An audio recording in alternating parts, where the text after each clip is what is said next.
High-profile hunts, when the sky claims kings. Nothing grips like the takedown of legends. Picture August 31st, 2022, Kabul's pine-shaded streets. A balding Egyptian in white robes sips tea on his balcony. Ayman al-Zawahiri, al-Qaeda's shadowy emir and 9/11 architect, doesn't hear the drone that ends him. A custom-tailored Hellfire variant slamming through his safe house window, leaving his wife and granddaughter unscathed, but his empire in tatters. The CIA's crowning jewel, fed by months of human intel and overhead surveillance. But the hits keep coming, each more audacious. In Pakistan's tribal Badlands, the 2010 barrage peaks at 128 strikes, vaporizing Baitullah Masood, the Taliban chief behind Benazir Bhutto's assassination, in a Morali compound as he gulps sugary tea with his wife. 17 others incinerated in the crossfire.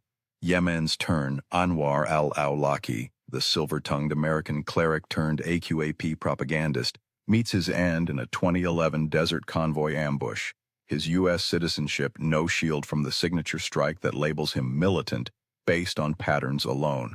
And in Somalia's sun-baked chaos, drones tag team with SEAL raids like the 2017 strike erasing a high-value al-Shabaab financier amid Mogadishu's ruins. These aren't random zaps, they're scalpel cuts to terrorist veins, disrupting plots from Mumbai marathons to Western Airlines. The SAC's tech edge, real-time video feeds, AI pattern recognition, turns the sky into a noose, squeezing networks without a single GI in harm's way.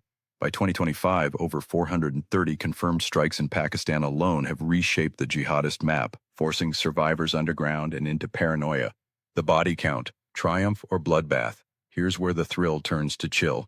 The White House touts drones as surgical saviors. Obama-era rules demand near certainty of no civilian deaths for high-risk hits. And the CIA brags of zero non-combatants in Pakistan from 2010 to 2011. But dig deeper and the ledger bleeds red. Independent tallies paint a grimmer canvas. Between 2,137 and 3,646 total deaths in Pakistan since 2004, with 416 to 951 civilians among them, including 168 to 200 children. Yemen fares worse. Strikes from 2002 onward claim at least 473 lives.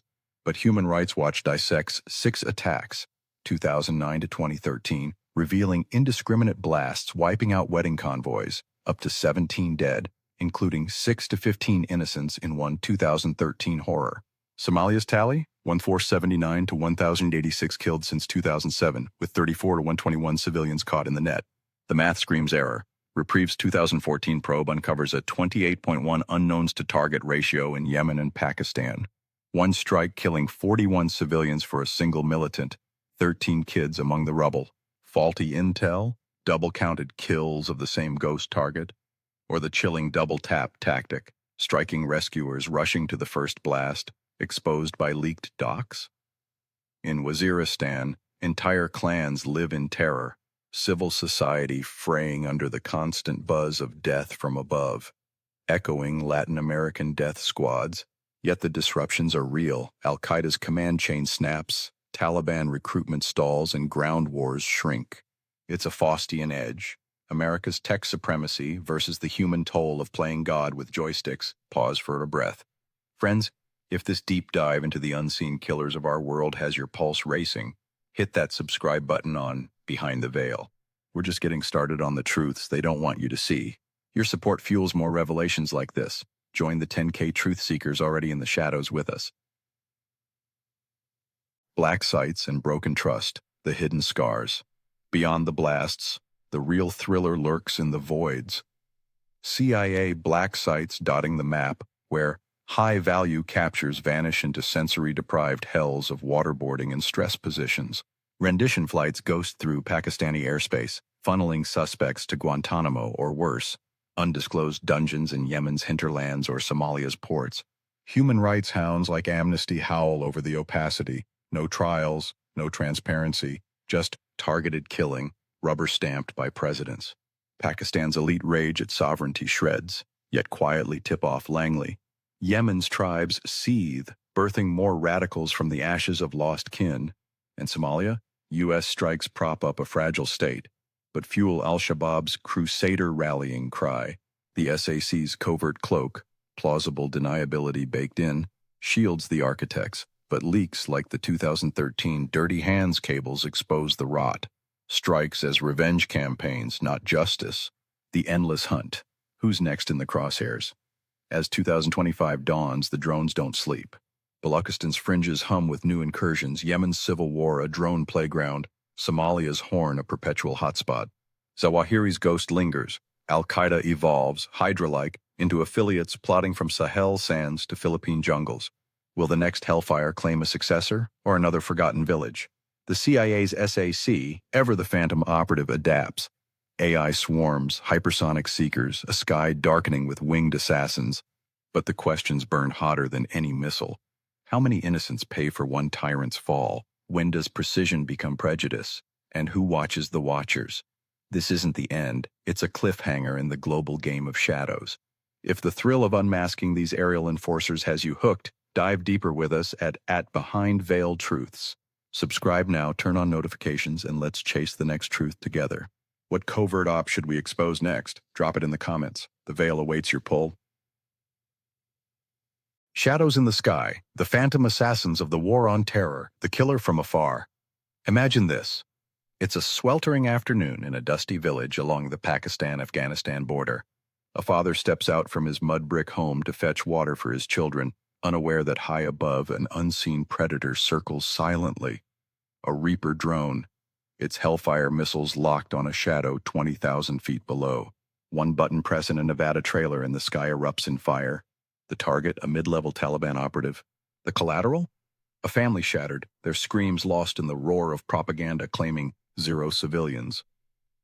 But what if I told you this wasn't a one-off tragedy, but the opening salvo in a 20-year shadow war that's claimed thousands of lives, blurred the line between hunter and executioner, and left a trail of ghosts haunting 3 nations?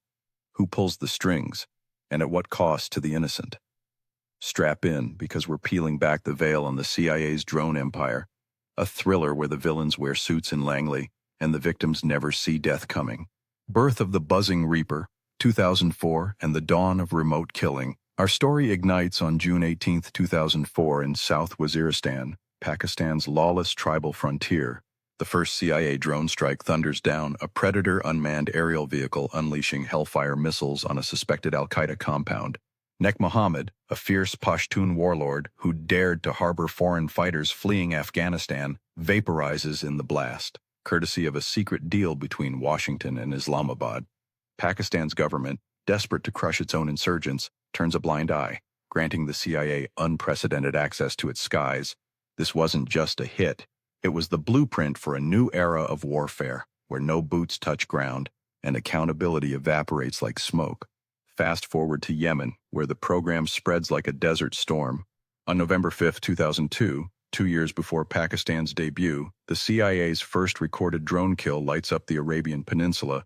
A Hellfire missile from a Predator obliterates a car carrying Qaid Salam Sinan al-Houthi, al-Qaeda's chief operative in Yemen, and 5 accomplices.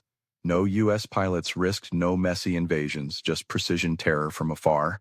By 2009, under President Obama's light footprint doctrine, the strikes explode. 563 attacks across Pakistan, Yemen, and Somalia during his tenure, dwarfing Bush's 57. Obama, the Nobel Peace Laureate, greenlights more in his first year than his predecessor did in 8. The Special Activities Center, SAC, the CIA's elite paramilitary arm, becomes the unseen hand, blending SIGINT intercepts, satellite eyes in the sky, and whispers from local informants to paint targets. In Somalia, al-Shabaab militants feel the sting starting in 2011, with drone raids complementing commando ops to dismantle al-Qaeda's East African ally. It's a symphony of death, Predators for surveillance, Reapers for the kill shot, all orchestrated from sterile bunkers half a world away.